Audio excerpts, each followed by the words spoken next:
kape.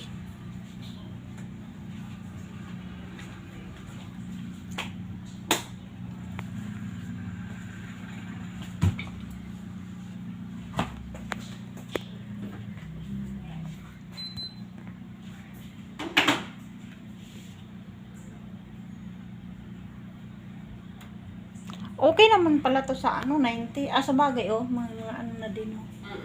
Pero mas okay pa konti.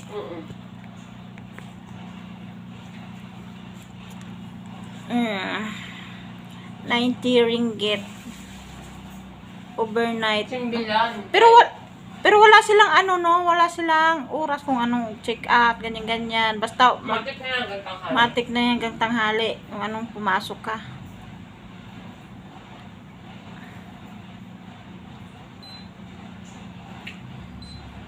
Pero ang itim ng mukha ko.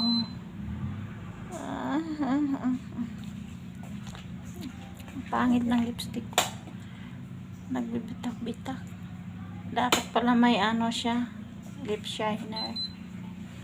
Ano yung madam? Kumain ka muna, madam, ha? Pag nanginig ka na, madam. Hindi ka kumain kanina.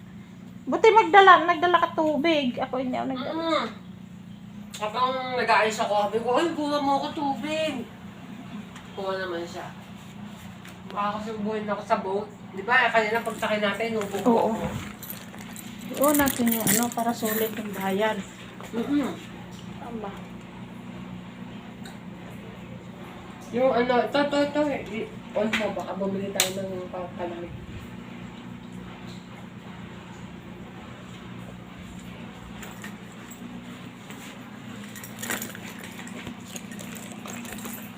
Ano na?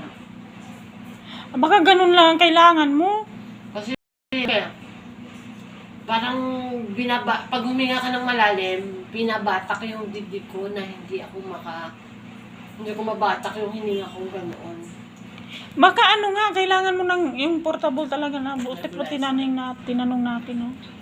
Pag sa Pinas, magpapacheck up ako, tatanong ko sa kanya kung kailangan ko na ba talaga ng Nebulizer? ng ano, Ano yun? yung portable talaga na Oo, yung anytime dadalhin mo, ano, yung maliit lang. Oo. Ano yun, yung inhaler. Inhaler, tawag doon. Inhaler? Oo, inhaler. Portable. Nilalagyan ng gamot yun, dahil. Kaya nga, parang portable nga na nebulizer. Inhaler ang tawag doon. Portable. Kasi daw, wala sila dito tissue. Meron toothbrush. Andyan na pala. Hindi dito nilagay. Ngayon yan, baka ginamit. Tissue wala. Hindi tayo nakadala ng tissue. Wala silang tissue, no? Baka nandito sa cabinet. Sa bagay, ba't itatago nila? Mainitan pa dayo. Hoy, dali natin yung tasa. Ganyan yung tasa mo, ah. Baso. Aba. Dali. May hanger.